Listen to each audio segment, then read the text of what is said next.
Hello there, fellow Monster Madness ghouls and goblins. You're currently hearing the voice of a girl with no name, and it's here with very, very clear intentions to sound the alarm. Before you listen any further, beware that frightful spoilers and deliciously explicit language lie ahead. For once you find yourself in the midst of those telltale bumps in the night and the haunting howls of host laughter and cinematic judgment, there is no turning back.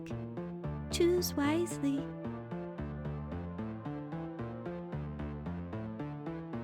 Is your time so empty? No. Well, I run the office and tend the cabins and grounds and do little errands for my mother. The ones she allows I might be capable of doing. Do you go out with friends?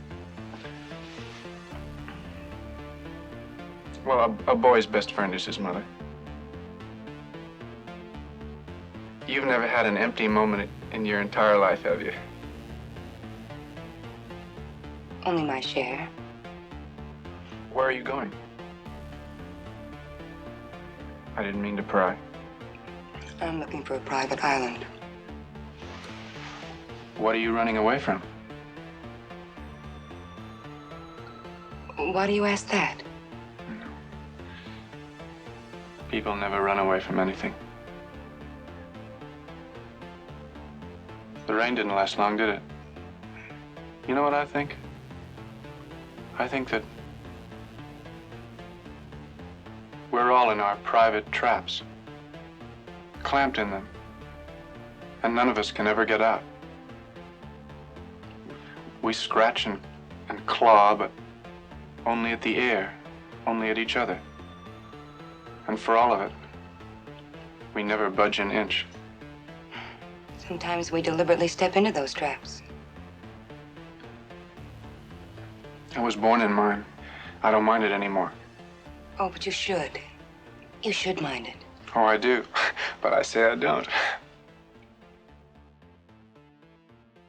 Hello, everyone, and welcome to Monster Madness, a podcast dedicated to all sorts of creature features and beyond. My name is Erika Gwynn, and I am here to welcome you to the show. Join with me are two men who thankfully don't have as many deep-seated mommy issues as Norman Bates. We have Daniel Gwynn. Hey, how's it going? And Matt Stein. My biggest complaint about my mom is that she's always having email issues. Not a bad complaint to have. I don't know. I had to explain to her about why you mark things junk today. True story. She emailed me and says I keep unsubscribing from these loan emails and I keep getting them. I said, do you go into your junk mail every day, Mom? And she says, yes. I said, stop that. Well, It's marked junk. Don't berate your mother. So, as always, before we get into the episode, we have some info to give to you. You can find Monster Madness on Twitter, Facebook, and Instagram, as well as all other obscure social media platforms like Slasher, Letterboxd, and things of that nature. There are a few ways that you can support the show, if you feel so inclined, of course. For the cost of nothing except a few moments of your time, you can head on over to Apple Podcasts and give the show a rating and review. That helps other people find the show, and it is greatly appreciated by us. You can also buy merch on tpublic.com and become a Patreon on, patreon.com for as little as $1 a month. So if you feel like you want to do that, do that. Now that all of that is done, on to the episode. This week on Monster Madness, we will be reviewing Alfred Hitchcock's 1960 film, Psycho. It's not as if she were a maniac, a raving thing. She just goes a little mad sometimes. We all go a little mad sometimes. Haven't you? Daniel, tell me some things about this movie. well, Psycho premiered on June 6th in 1960. It was a rated R movie, and it falls in the genre of horror, mystery, thriller, and it has a runtime of 1 hour and 49 minutes. Did you know that? I do now. Now you do. I do. So, Psycho was directed by, as we have said multiple times, Alfred Hitchcock. It was written as a novel by Robert Bloch in 1959 and then written for the screen by Joseph Stefano. And we don't really talk about the score too much on Monster Madness, but when it's important, we should. So the score of this film was done by Bernard Herrmann. Yeah, it's a lot of R's, and it was just very difficult for me to spit Did you that roll out. it? I can't roll R's. Ooh. Yeah. There's like a lion in my ears. And that's going to do it for this episode of Monster Madness. just For $5 a month on Patreon, I'll roll ours all day. Literally only have to do it for about 5 seconds and I can just loop it. Oh, I know. That could be the close. of the episode. Just close the episodes every time. He does it way better than you. I'm sorry. Sorry. 7.5 minutes of our rolling. So, Psycho stars Anthony Perkins, Janet Leigh, Vera Mills, John Gavin, and Martin Balsam. And Alfred Hitchcock always has a cameo in his stuff, so he is also in the film. Some taglines, and before I need to preface, these taglines, a lot of them have to do with the fact that way back when it was a lot easier for crowd control, and Alfred Hitchcock refused to let anybody come into the theater after the movie started because he didn't want anybody to ruin the ending. He was really adamant about that, to the point where when he bought the rights to this book, he went and bought every copy that he could every time he entered a bookstore because he did not want the ending to be ruined. That's kind of, and I think this was last episode we talked about it, but it was back in the day when movies didn't have start times. They would just run on repeat all day, and people would show up halfway through and watch the ending and then watch the start. Yep, they were not allowed in this film. He was adamant. So I don't even know how many theaters it actually was like opened up in, because you have to think 1960, it's not like how it is today or how it used to be pre-quarantine. You know, there's a million, movie theaters around me. I could go see a movie any time of the day if I wanted to. It wasn't like that back then. So I don't know, man. Well, and now with the quarantine, everything's like Bill and Ted's 3. This will come out after that comes out, but they're saying it's going to be a theatrical and digital release simultaneously. Honestly, a lot of places doing that. Not mad about everything just being a digital release because I hate going to the movie theaters anyway. Same here. So, and I know I've said this probably on this show, or at least to you guys, but I really like the ability to digitally consume media at this point. Yeah. Like bands doing stuff, there's online comedian shows and stuff. Like I fucked up. Eddie Izzard did one. And I was going to give you the second ticket. I'm so glad I didn't, because it ended up just being, he was reading fucking Charles Dickens, not doing stand up. And I'm like, after like 45 minutes, I'm like, I don't know what's happening. I said they stole a pork pie and now someone's dead. I don't know what's happening. There's ghosts and shit. I made mistakes, guys. Oh, that's a bummer. Yeah. No, I know that Blumhouse is still trying to release Halloween Kills in October, and I don't foresee, because these episodes are coming out, this is a September episode, so hopefully I'll know by the time this comes out, but they're still trying to be like, yeah, this movie's going to come out in theaters in October, but the way the things are going, I don't foresee anything being open in October. They said it's still coming out some way or another. Yeah, I'm hoping it's digital so I can just be like, bye, watch it. But that's the thing. So I think we touched on this with Invisible Man, because that was one of the first movies that they put out digitally. Mm-hmm. Shitty part is it's a $20 rental. Yeah. I don't even think you could own it for that price. That's a little harsh, but I also understand, like, if 2 people are watching it, 2 people go to the movie theater, that's $30 right there. But yeah, I don't know. Like there needs to be a happy medium. Yeah. I'm sure they'll figure it out, because I don't foresee like a lot of things kind of going back to the way that it used to be. So, plus I wouldn't trust a movie theater at all right now. No, I don't even know if ours are starting to open. Are yours open? No, currently, as we're recording this, they are not open. And AMC, because that's what's really big in our area. I don't know if that's what's big out in... We have AMC and Marcus. Don't even know what the second one is. Marcus is just like, it's like a family one that's like Midwest. Oh, okay. You'll learn it when you guys move here. True that, yo. Yeah, no, AMC have already released that, like, our favorite movie theater is probably going to shut down forever because it's not going to be able to recover. And they just redid it. And you know what? A fucking water is like $35. They should have banked some of that money. Yeah. Do you guys have like the Dream Loungers? Like the fucking big easy boys? Oh, yeah, Yeah, they just like, redid okay. it to that. And now you can like get beer and alcohol and they bring it to you. It was really nice. That was the reason I started going back to movies, is when they put Same. out that they call them the Dream Loungers. Yeah, when I could reserve a seat and not have to battle my way to the back row. I remember going to see Matrix Revolution or Reloaded in the theater and having to show up and stand in line to get like an acceptable seat. Yeah, That's crazy. That was like Harry That's Potter. some booty, guys. That is some booty. I remember my brother tried to take me to see the first Matrix, but they wouldn't let me in because I was under 17 and he was 18, and they didn't consider him enough an adult. So he was all pissed off because then he, couldn't buy his ticket. But, I eventually snuck in. Just wait outside.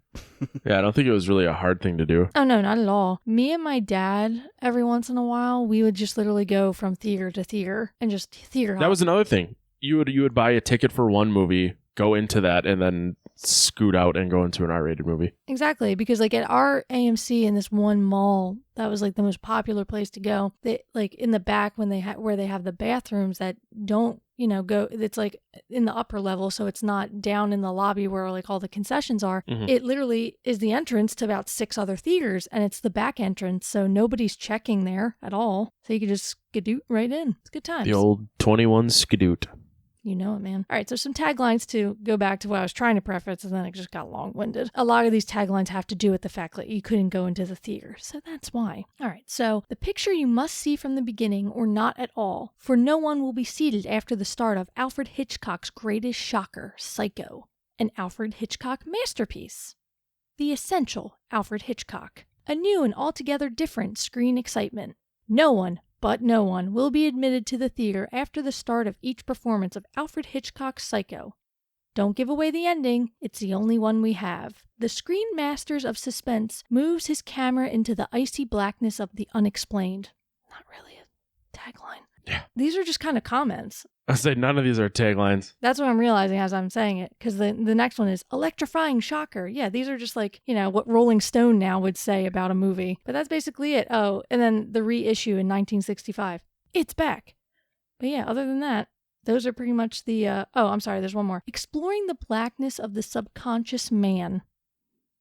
They're just like little descriptions. They are. And now, like I said before, that this was a novel first, and I have actually read 75% of said novel. So I'm going to pepper in some of that knowledge as we go on, because there are some significant differences, but for the most part, he pretty much followed the source material. Some things Joseph Stefano dialed back. Some things he changed completely. Like the first thing in the movie, her name is Marion Crane. In the book, Mary.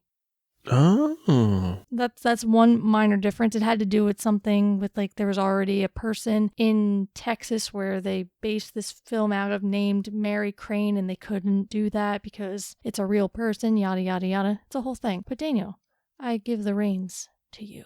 Tell me and Matthew about Psycho. You didn't even ask me what the fucking budget was. Oh shit. Nice job, fuck up. Too much? A little bit. My bad. Oh, I thought you froze for a second. I'm like, this is the greatest time that you've ever froze.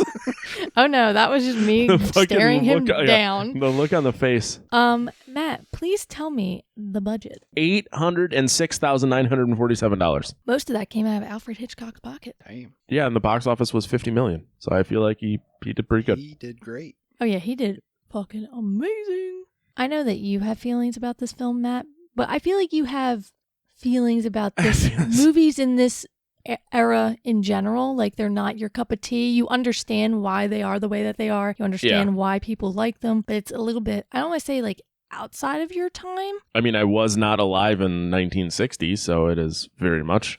I mean, I personally like a lot of like black and white films and stuff like that. I don't like exclusively watch them, but like this one I will watch like all the time. But it's also that's just kind of my shtick. It doesn't have to be your shtick, but like I know like the next few movies are going to be right up your fucking alley because we jumped 10 years. I never remember this movie. The beginning is very, very long. Like it takes a real long time to get to the hotel, and I always forget that until I watch it again. And that's not okay. So even referring back to the book now, the book doesn't start that way. You barely even know who Marion Crane is at first because you're in Norman's head as soon as the book starts. And I liked that perspective because I did feel like going back and watching this now as an adult, I was like, oh, and having read the book now too, I was like, oh, they kind of dragged that out a little bit, like her, and I'm not going to give everything away because I know Daniel wrote copious notes, but like they did drag out the time that we meet her until she gets to the motel. And that's what I'll say about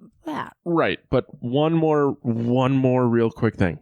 The TV show is more like the books, correct? No, I mean, well, here's the thing. The TV show is before the book even occurs, obviously. I mean, I only watched a handful of seasons. I don't even know how many seasons there are. They're all on Netflix right now. Yeah, I know I didn't watch like the last two because I kind of fucking tapped out about like some of the stupid things, like when they added like a brother that wasn't there and all this other stuff. I mean, I think that's more of like, it's like kind of like a fan fictiony thing someone made up about Norman Bates. But again, Robert Bloch also wrote additional books. Like he wrote Psycho 2. I don't know if that, has anything to do with, the follow-up movie, the sequels, because there's about 4 or 5 Psychos, actually, which most people don't even realize. The 2 sequels after aren't actually that bad. I will vouch for that. But the TV show, I didn't mind, but it did, and it was supposed to, it made me really uncomfortable watching it. I remember they started losing me when there was like, I understood that, they wanted the mother to be this like hardened, unstable figure, obviously, and that was mentally abusive to Norman. I was like, I get that. And they wanted Norman to be very attached to her, couldn't be without her. But then they kind of made the surrounding thing, the big thing that really fucked with actually, well, I don't even know what her name is. It Norma? It is Norma. Okay. In the movie, it's Norma. I don't know for certain in the book. I think they just say Mrs. Bates, honestly, in the book. Mrs. Bates a lot. Yeah, I can't even actually recall because it's just in my head I say Mrs. Bates. But I just remember in the show, at least, that I was just like, I didn't see why that was like super necessary, because I don't think it's really necessary in a lot of shows where they make a woman being sexually assaulted the, catalyst for everything. Right. Like, especially when it's like just completely out of left field. Because I don't know if you watched the show, because I know Alyssa does. It was on, so I would see bits and pieces here and there. Yeah, there's just like this random, if I remember correctly, don't come for me, fucking Bates Motel shippers, I don't remember. But I just remember a drifter like coming, or like a disgruntled motel attendee or whatever, coming into her back door and assaulting her. And just like this shot of her like gripping like the table as he's like raping her. And I'm just like, and then Norman comes in and it's like this whole scuffle and shit. And I forget, I think they might have killed him, and then they disposed of the body. And that was kind of like one of the things that kind of, they hid this body of a guy who tried to, hurt her and then did hurt her and kill her. And I understood that, like obviously self-defense, all that stuff. But I was just like, that was kind of like a weird thing. Why couldn't he just have attacked her? Why does it always has to go that step? And a lot of shows do that. And like that kind of turned me off from watching the show, to be honest with you. Agreed. Lots of male nods, like, okay. I'm just saying, like, that's just how I feel when I watch certain shows. Like, because I've seen, like, even, I know you don't watch Game of Thrones, Matt. I've tried. I've given up. I'm not going to bring it up anymore. I tried twice and gave up. I know. You tried. Hey, it's not for everybody. It isn't. Nope. But, like, there is this, I'm not going to say the character's name, but there's this huge character arc. And it's in the books, and it's, this girl goes from, being this kind of feeble character to this like really strong, powerful woman who's like had like all trials and tribulations. And in the book, as many books as we have, she's the strong, powerful, yada, yada, yada. In the show, they just like throw in like, okay, let's get her raped. It's like, why? It's not even, why? Just why? Maybe it was in the book. It's not in the book. That was a huge thing in like season 5 or 6 of Game of Thrones. They're like, why the fuck are they doing this to this character? This does not happen in the book. This does not need to happen. It's totally like it's fucking just, oh yeah, this just, hide your wife, hide your kids. They'd be fucking raping everybody up in here. It's just like all the time in fucking TV. All right, I'm done. Talk to me about fucking Psycho. All right, to the plot. Here we go. All right. To the window, to the plot. Let's all go to the lobby. Let's all go to the lobby. Let's all go to the lobby to get ourselves a treat. All right, so this movie starts off with a secretary named Marion Crane in her apartment with her boyfriend Sam, doing the naughty. Marion leaves her lover after their sexy lunch break to return to her job. While at her bank job, a client trusts her with $40,000 for a house he wants to purchase. Her boss instructs her to take it to the bank, but tired of her life, she instead heads off and steals the money and heads off to California to meet her lover, Sam. Hell yeah. So on the way there, she gets tired while driving and pulls off to the side of the road to take a nap. She wakes up in the morning to find a sheriff tapping on her window. Startled and scared, she jumps and almost acts like she's going to drive away, but realizes that it's a cop. She does the normal routine and goes to the traffic stop. And then once it's over, she drives away for a little bit of time. He follows after her. She begins to panic. Thoughts go through her head of, what's happening back at home. She thinks maybe the people are on to her about finding the money. Once they part ways, she heads to the next town, trades in her car, and buys a new one. As she begins to pull away, the cop car pulls up behind her and she speeds off and out of there. Well, yeah, and because her boss also saw her as she was leaving town because she left work early with a headache but took the money. Yep. But then boss man saw her as he was crossing the street. So do you think if they made this movie now, all this shit would still have happened? No. Like, what is the purpose? Why did Hitchcock decide that he was going to have all this backstory on a character? Well, in the book, there is some backstory. Like, this whole sequence kind of does happen. Like, the only things that don't happen is the boss doesn't see her in the car, but she's very paranoid as she's leaving town. She's just like, what if so-and-so just saw me? To my recollection, she doesn't pull over the side of the road and have a conversation with a police officer, and she doesn't get tailed by said police officer. So basically, the only things that happen in the book is that she is trying to take this money in the book because Sam, she hasn't seen him in months. They're engaged, or they're going to be engaged once he pays off all of his father's debt in a hardware store in this town that's coincidentally like 15 miles away from the Bates Motel. I forget what the name of the town is, but I'm sure Daniel has it written down. So she hears that this guy has all this money and that her boss wants her to take it. And then she's just like, you know what? Fuck it. I'm going to be this woman in shining armor and rescue my love, and we can run away together and we won't have to worry about anything, and we can just be together, because she's very frustrated because she hasn't seen him in months. It doesn't start off with them, rolling around in a hotel. He hasn't seen her. They talk to each other on the phone like maybe once or twice a week, but that's about it. So this is all like spur of the moment in Marion's head versus how Hitchcock kind of flipped it as they're still having an affair. He's driving back and forth and they're fucking all the time, and she's just kind of like fed up with her life type deal. So there's minor differences that kind of help put it together. Yeah, explain the story a little bit more. Like in the movie, they kind of touch on if you didn't read the book, you probably wouldn't kind of pick up on the whole his father he's trying to pay off these debts or something. And even at the next part when she's driving away again, more thoughts come into her head. Yeah, in the book, she's very paranoid as she's driving constantly because she drove 18 hours straight. All right. Yeah, and then after that, she continues to drive away once again, and she gets caught up in a downpour, and that's when she pulls into the Bates Motel to stay the night. Mm-hmm. At the motel, she meets Norman, and he offers her to give her a room next to the office. Before going to the room, Norman offers her supper. She agrees, so she doesn't have to go back in the town to find something to eat. So Norman goes back to the house to get dinner. While waiting, she hears him being screamed at by his mother about talking to a young woman. And that conversation, once back with the food, they go into the parlor to eat and chit-chat. While in the parlor and passing pleasantries, you find out about Norman's favorite hobby, taxidermy. Weird. Very. Where they talk about that, how this is not just a hobby to Norman, it's so much more. So she finally gets out of that conversation, and Marion eventually gets out of there and heads off to her room. Once she's in the room, she hides her money and wraps it in a newspaper and writes a note down about how she has to subtract the price of the car from the initial $40,000 that she stole, and then she puts that money once again into that newspaper. A lot of head math. Yeah. It's like flat fees. It's like $700 and then like $10 for the room. Gotta write it down. Yep, gotta write it down. So as she's in there, she prepares to go take a shower, and then we find out that Norman is actually peeking on her through a peephole that's behind a behind a picture that's in his office. And he stares at her, pretty much watches her undress, and then she goes into the shower. Norman then finally stops looking at her and heads off to go up the steps to the house.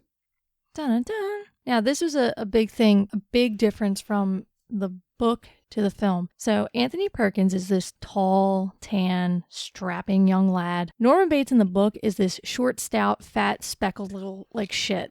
Huh. So Norman is like the polar opposite of Anthony Perkins, which, it makes sense that they would make such a different choice in an actor, because not only is Anthony Perkins a very good looking man, but a person would be more willing to stay at a hotel seeing someone who's friendly and not disheveled and not really unsettling, because in the book, that whole part, because they don't have dinner in the parlor, they have dinner actually up at the house.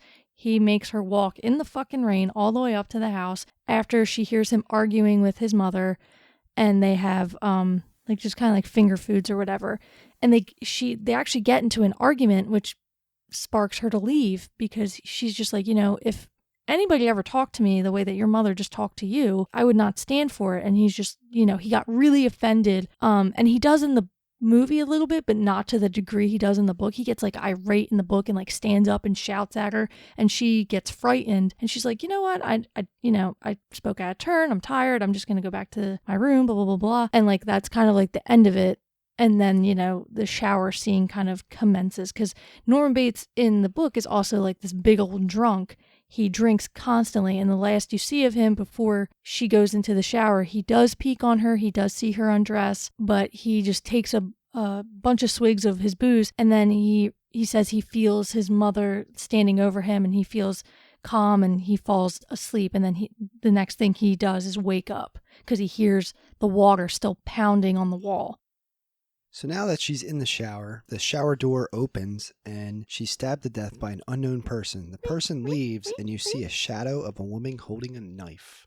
What'd you think of the shower scene of her getting stabbed? It's pretty interesting with the, to the way they did the camera and everything. I think the entire sequence of him looking through the peephole up until the end of the shower scene is probably one of the most iconic cinematic moments ever. Very, very hard to masturbate to.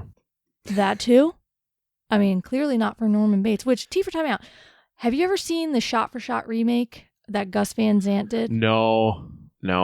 Is it good? Is this with Annhurst Butthole? I mean, it's shot for shot, so it's just no, Vince it's Vaughn literally, when I say shot for shot, it is exactly the same movie. There is literally no deviation whatsoever, but what he's referencing is Kevin Smith is obsessed with the shot for shot remake because is one of the only films that accidentally shows a brown star. Yeah, an actress's actual butthole. Anne Heche, when she falls forward in the tub after she gets attacked. Well, now I gotta watch it. Yeah.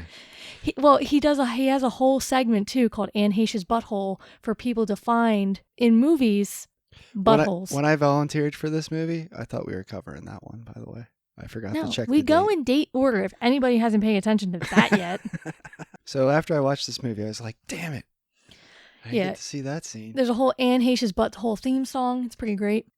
But also, the only deviation from the book, which I think was actually, more beneficial, is that in the parlor scene, when he's talking about his mother and her, her instability, he says, "We all go a little mad sometimes," and that's, one of the most popular lines that like anybody says. It's quoted in Scream. It's it was revitalized in that. But actually, the quote in the book, I actually wrote it down, is, "I think perhaps all of us go a little crazy at times." That's good. The change up actually sounds a lot better. I typically go with what the book says. There is one glaring thing in the book that is so much better, and we'll get to it in a minute, that I wish they could have kept it, but I know reasons why they didn't. But continue, Daniel, about the shower scene. Sure. So after the shower scene, after she's dead, the camera then later pans to the house, and you hear Norman yelling at his mother, saying, "Oh God, mother, blood, blood!" Norman then cleans up the murder scene and hides her car in the swamp. So the only difference in the murder scene in the book is that, okay, so in the film you see her get cut, mainly in the abdomen, I think is like really where he stabbed her, if I can speak. In the book, spoiler alert, Mrs. Bates full on decapitates her. It like when I was reading that, like I rarely get surprised when I'm reading a book or anything like that, especially when I know the story in a general sense. But it was just like when Norman rushes in, because he wakes up, because he's not back out at the house. He's in his, parlor. He hears the water pounding through the wall because he's right next to her room. And he's like, wow, she's been in the, shower for a long time. And he looks in the peephole and he sees blood on the floor. So he thinks that she has fallen and gotten hurt. So he kind of rushes into the room, which I don't know how you would explain that. And like, I saw you. just coming to help you. But he goes in and it makes reference to the fact that he sees her body slumped and her head, in the, drain basically. And I was like, that's fucking hardcore. When I told my dad that, because Psycho is like one of his favorite movies, he was like, shit, I wish they would have kept that in there. But obviously in 1960, they're not going to show a decapitation. But I mean, Robert Bloch is a sick fuck. I like it. All right. So then after that, a little bit of a character jump. Sam decides that he wants to marry Marion. So Marion's sister comes to Sam's store looking for her. They realize that she's missing. At the same time, a private detective arrives named Arbogast. Arbogast. That's what I said. Arbogast. Arbogast looking for her whereabouts as well. Sam and the sister now find out about the missing money, which Leela knew about. The detective believes she is close by. Arbogast arrives at the motel and Norman says he has not seen her, so the detective somehow sees the receipt at the desk and realizes that he's lying because of, her handwriting that's there. Arbogast starts to investigate and realizes that she actually is missing and that she possibly is there. He searches for her throughout the motel, only, to find more clues. He then realizes that Norman is also missing, and he decides to go find Norman. So he's looking all over for Norman. He can't find him. He heads up to the house, and he doesn't find him on the first floor. He goes up to the second floor of the steps, and Norman's mother kills him. Yeah, I loved how when he fell backwards, I just love that sequence of him falling backwards. He gets the slice on his face, and then he's just down the steps. Yeah, he's tumbling down the steps, but he stays upright until he lands on the ground. And I remember when I first saw Psycho when I was a kid, and when Mrs. Bates just kind of just popped out of that room, I remember it terrified me. Because I watched these movies when I was really young with my dad. I remember Psycho and 1978's Halloween were the first two movies that he was just yeah, you should be okay handling this. There's not a lot of blood, it's not that violent. I remember they terrified me. Because I was 6 or 7, but they were horrifying to me, but I loved them. They're so much scarier than a lot of the shit that comes out now. Oh, yeah, for sure. Yeah. Because it's unsettling. It's you see this old little woman with this giant butcher knife. I had nightmares when I was a kid when I saw those things. Yeah, for sure. Oh, yeah. I could not even hear the ring, ring, ring, that theme. Yep. I could not hear the Halloween theme. Oh, with the dun, dun, dun, dun, dun. Oh, yeah, I could not hear that when I was a kid. It would just terrify me. Oh, then the one with where the kids as the clown. That one really freaked me out when I was a kid. No. The Halloween, the newer one where. Oh, Halloween 5. Yeah, that one still freaked me out. When she's dressed up as the clown. Ugh, she's fucking so hot right now. Did you know that she dated Michael Rosenbaum for years? I didn't know that. Do you know who that is? Nope. I know the name, but I don't know It's the guy who played Lex Luthor in Smallville. Oh shit! Okay. Years. I was like, that guy. Fucking good for you, bud. Yeah. So Sam and Leah knew that. Here we go again.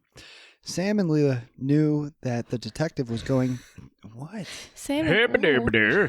Is it Lila or Leela? What the fuck is it? I think it's Lila. Hold on. Leola. You're making me laugh every time you do it. I keep changing the name, aren't I? No, you do this thing where I say things wrong. No. I'm not saying that. You do this thing when you're not 100% sure how to pronounce something. You just kind of you mesh it together. Yeah, just Sam and Lila, and you're trying to do it quickly enough so people can't. It's Lila. That's what I thought. But you're Lila. I don't know why I can't say Lila. It just made me laugh. I'm sorry. Lola. Sam and Lila know that the detective is at the Bates Motel. To investigate, her whereabouts because she's missing. They get worried because he hasn't been back, to get back to report to them. So they call the local sheriff, explain what's happening, and the local sheriff describes that, that Norman's mother has been dead for some time. What? To them because they called in to speak, to talk to Norman, and they spoke to a woman. No, man. She is not. That's not the woman. She did. So now they're a little bit, concerned about what's going on. They insist that there is an old woman there, and they decide that it's now time that they're going to go over to the Bates Motel and investigate themselves what's going on. Yeah, because they can always see her sitting in the window, peering out the window, the figure of an old woman. So Sam and Lila decide to go to the motel. They get assigned to cabin 10. Sam insists on signing in. On the way to the cabin, they check cabin 1 to see if it's unlocked. It is. So then they kind of, keep Norman busy. While investigating, Sam finds the note about the math with the 40,000 minus the 700. Mm-hmm. And he realizes that obviously, she was there. So he goes to confront Norman. Sam gets distracted in Norman's office. Lila goes up to the house to talk to Norman's mother, the mystery woman. As she's there, she goes all the way up to the steps and goes into his mother's bedroom. She gets into the bedroom to find a deep impacted outline of a body on the bed. Creepy. Yeah, and at this point, Norman had moved her down into the basement to hide her because he's trying to protect her because she's killing all these people, allegedly. Yep. So as she's in the bedroom, she gets creeped out. She starts to head back down the steps. She sees that Norman's now coming towards the house, and she hides to the cellar. I'd be fucking terrified. So as she's hiding in the cellar, she goes down, and then she sees the woman sitting in a chair facing the wall. So she slowly, says, Mrs. Bates, and she walks over to her, and it's on a swivel chair. She swivels. You find out that Mrs. Bates is dead. Oh, yeah, she mummified. As she's freaking out, she screams. Somebody then comes through the basement door. It's Norman in his mother's, outfit. We don't know that at this time, but because Sam then runs in, gets in a scuffle with... Wait, what the fuck don't we know? Well, you could know that it's them, but if you're kind of clueless, you might not realize. The right boy away. is wearing a wig, a dress, and he has a huge knife. What do you mean we don't know? All right, well, now you know. So, Sam and Norman now get in a scuffle. The wig falls off. Now you can clearly see that it's Norman. And I guess, at this part, he gets captured by Sam. They call the cops. Everybody happens. The next scene is the sheriff, Sam, Lila in the office, I guess, of the courthouse, waiting to hear from the psychiatrist to find out, what the heck is wrong with this guy. So you then find out the whole story about the mother, how he's jealous of everything that happened with her, how eventually, she died and everything about her. And then you finally, after that scene's over, you see a scene of Norman in a locked room. He's got like that deadpan type face, and it's just his mother's voice, talking over, why he's staring at the wall. Mm-hmm. It's his inner monologue. Yep. And then the last scene is a tow truck finding Marion's car. Ba-da-da. The end of that movie. So yeah, when he comes into the room with the butcher knife in the dress, with the wig, the look on his face haunted me for a long time when I was a kid, because he's like rubbing his tongue over his teeth. His mouth is like open wide. It kind of reminded me of how I felt when I first saw Sleepaway Camp and the ending of that girl's face. So before you even see the body, how about that bed? Ugh. Well, yeah. With that crater? That's disgusting. Well, also, Norman killed his mother, by the by. Mm-hmm. Yeah, but how could you not smell that? That probably smelled horrible. Daniel, you have to think. This is back in 1960s. There's no air conditioning. Everything probably stank back then, but they were so used to it, nobody ever said anything. We live in such a pampered life of like central air and air fresheners that we're just like, everything smells great. I love it. She's not wrong. Like, can you not even imagine the BO people had because they just didn't give a shit? Everybody probably just smelled so musky all the time, and the women smelled like hairspray. Like, is that why old perfume is so strong? Probably. Probably because it's like everybody, and like this is based in like Arizona or Texas, because I know the book is one or the other and the movie is one, but it's hot. It's fucking hot. It's like unmercifully hot all the time. They stunk. And I know they had deodorant back then, but that does not help. Yeah. I just thought they were really two good, creepy scenes right after one another. And then you see all his taxidermy stuff that's down there too, which is also pretty odd. Yeah, I mean, here's the thing. I don't judge people that do taxidermy. I could never do it. But it's definitely a certain breed of people that are just like, I'm going to take this dead animal, I'm going to fucking stuff it. But it's the same type of people who are like funeral directors. True, it's a different breed of folks. Though your wife is really into like these like oddity things, and then it got me diving into them, and I found these two really cool ones I'm tempted to buy, but like I have nowhere to put them. They're these tiny little She didn't have a place to put them either, but she found a spot. Well, I don't want my dogger to break them, but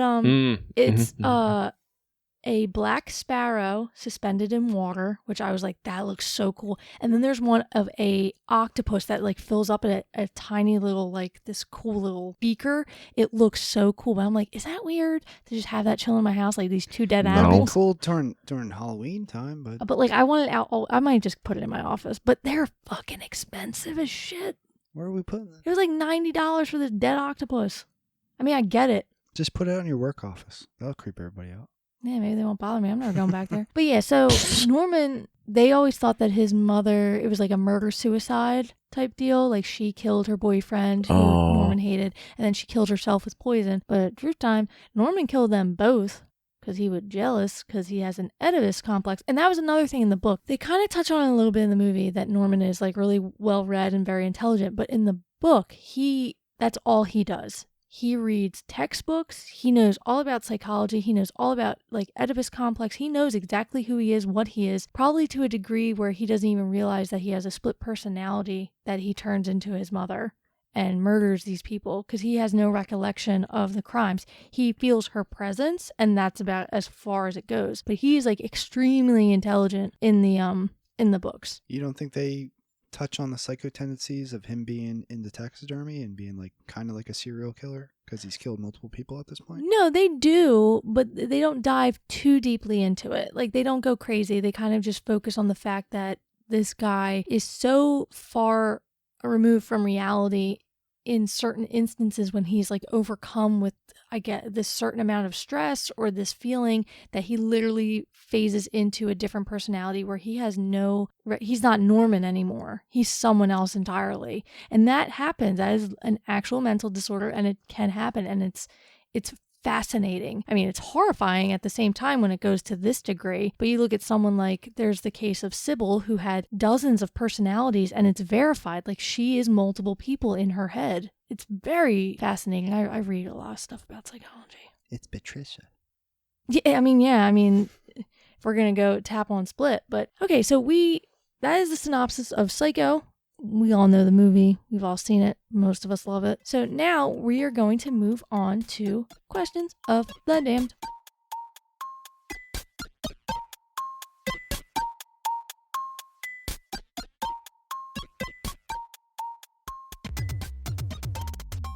All right, Matthew, you get the first question of this round.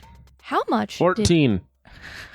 Oh, no. How much did Alfred Hitchcock pay for the rights of the novel Psycho? $1,000, $4,000, or $9,000?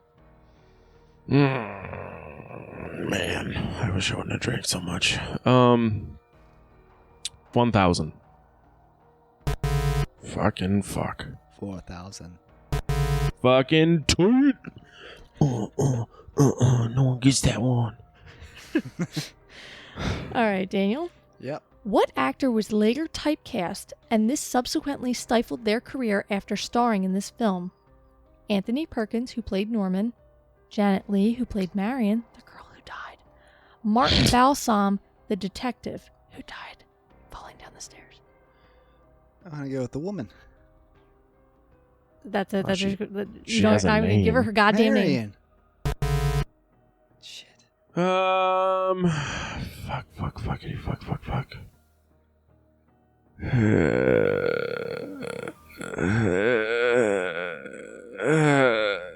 Anthony Perkins. Fucking tight. Jesus Christ. Yeah, he really couldn't do much after these movies, so he did like 4 other Psychos. You know, I mean, it's what he's best known for, but I honestly cannot name another Anthony Perkins movie that doesn't involve him playing Norman Bates. Right. So that could just be my lack of knowledge. But he was a wonderful man, from what I hear. Wonderful. Wonderful. All right, Matthew. Mm-hmm. What was the main reason this film was shot in black and white? Too much gore. All movies were shot in black and white at this time. It was more cost effective. Cost effective. Okay. That was a complete guess, but when you mentioned that Alfred Hitchcock paid for it himself, that made sense. Very, very true. I don't know why I guess because of color corrections and stuff like that. It would be cheaper in the long run, but I don't really know the deets. All right, Daniel. Yeah. What serial killer was the inspiration for the novel/movie Psycho? Harvey Glattman, Ed Gein, Albert Fish. Can you tell me about all three of them? No, because that gives it everything away. Yeah, oh shit, man. What's my choices again? Harvey Glattman, Ed Gein, Albert Fish. Good old A.B. Fish. A. Harvey Glattman. Yeah. It's Ed Gein. You did lose, but we do have one more question left. And Daniel, if you're going to move to Wisconsin, you need to know about Ed Gein. Yeah, that's... Because he's... Him and Dahmer, you need to know about them. Yeah. Who's Ed Gein? I will tell you in a minute. Yeah. All right, last question. Let's see if Matthew can do a complete shutout, even though we both got one wrong. What was used for blood in the infamous shower scene? A chemical concoction made by the production crew, chocolate syrup, or corn syrup? Chocolate syrup. I knew that one. Darn. Oh, Matthew, coming out strong. Good thing this is the longest season ever. Yeah, right. We're doing this season until 2022, long after the pandemic's over.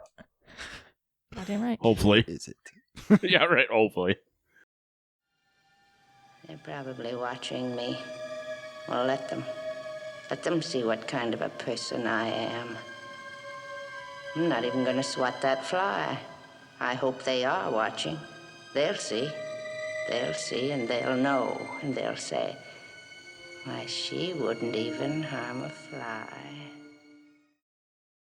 Okay, so Ed Gein, for a little fun fact before we do yay, nay, or slay, Ed Gein was... The Butcher of Plainfield. There was that. Some people call him a serial killer. It's not really apt. It's not really correct. He only killed like 2 people. So it doesn't really fall into the serial killer category, but he's still fucked up. He was this very timid man who lived in a house, and he is what, all these crazy movies, like this, he's what Psycho is based off of. He is what Texas Chainsaw is based off of. He lived in this house, and he would grave rob. Typically, he would just break into, mausoleums, or he would dig up bones, or wait until these things were like left unattended, these caskets, and he would take fucking bones and like make furniture and bowls. He had lots of like labias on a belt, nipples on a belt. Yeah, it was weird. Like, what do you mean on a belt? Like he they stitched were like on a belt. Stitched labias and nipples like on belts and stuff like that. Sorry if this is too graphic, listeners. I know this isn't a true crime podcast, but you can check out the Apex and the You Bills. think he wore it in town? You think he wore those in town? No, he just had them in his house. I don't. Okay. 'Cause I'd been I'd be like, hey, Ed, Well, look at those. this is what the basis Nice of belt. Leatherface came from, because he had a human mask that he put makeup on and shit. But he was obsessed with his mother. The whole house he lived in was completely dilapidated, except the area in which his mother lived. When she died, he boarded it up and never went over there. It was like pristine. It was dusty, but it was pristine. The rest of the house was disgusting. So basically what happened was he was this like quiet little old man, but one day he decided to take a fucking like shotgun or something, and he murdered like these 2 women and hung them up like deer in his fucking house and gutted them. And police found that he did that, because they were like, who's the last person in here? They're like, it was like weird old Ed Gein, because he was like a weirdo. They knew he was a weird guy, but they thought he was harmless. And they went to his house and, saw fucking Mary Sue hung up and gutted like a fucking deer. And they're like, Ed, this ain't right. So they arrested him. Jeez. But they said he was, this does not fucking make horrible. anything better, but they're like, he was so polite and he was so nice. But I don't even think he was in prison. He was in a mental institution for the rest of his life, and then he eventually died. Right. Jeez. Yeah, he was mentally inept. Like he did not really understand, it seemed, Or was he? the gravity of a situation. There's also that, that's a... I'm assuming you can see the screen, right? I Yes. can see it. It is about 1 hour and 13 minutes from my house. Is it even still standing, or did they bulldoze that? No. It's totally gone. This Cheapskates Mobile Entertainment was the closest thing that I okay. could get directions to. It's, I think it's just a field right now. Actually, I don't know if I'm correct, so don't quote me, but I'm pretty sure they burned down that house. So, like, people were so angry. Yes. Yeah, they burned it down. Yep. Yeah. Yep, and his grave is unmarked because people kept trying to dig him up. But although he's buried next to his mother, and that grave is still marked. Yeah.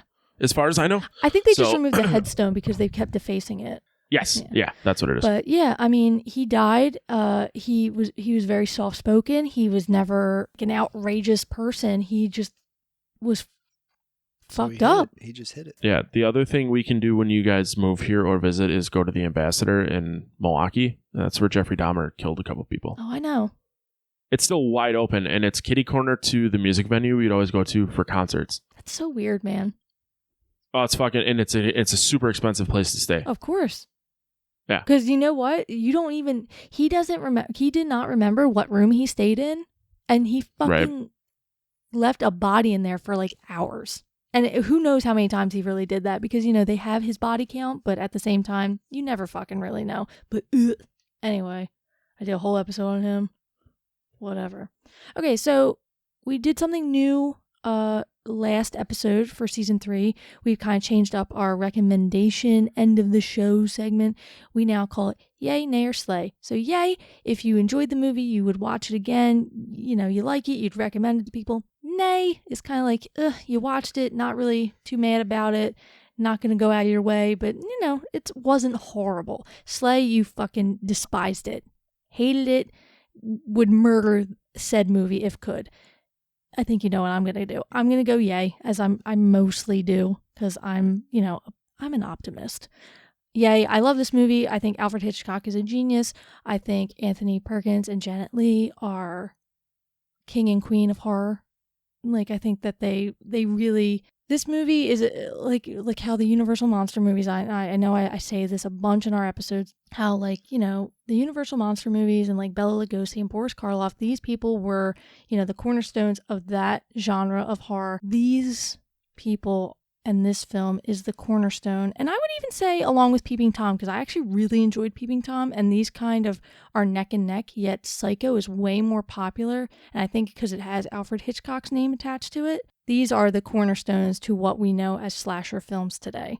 And I think without them, I don't know if it would look the same, because without Psycho, you don't get John Carpenter making 1978's Halloween. And without that, you don't have Wes Craven doing something like Scream. They're all homages of one another, and it's been proven time and time again. So it's like kind of one of those things that you have to think about. But that's just my opinion. What do you think, Daniel? I also think this is yay. I like this movie. We don't really watch it a lot, so I appreciate it a little bit better, because when we do, I think like the last time we saw this movie was maybe 2 years ago. Something like that, yeah.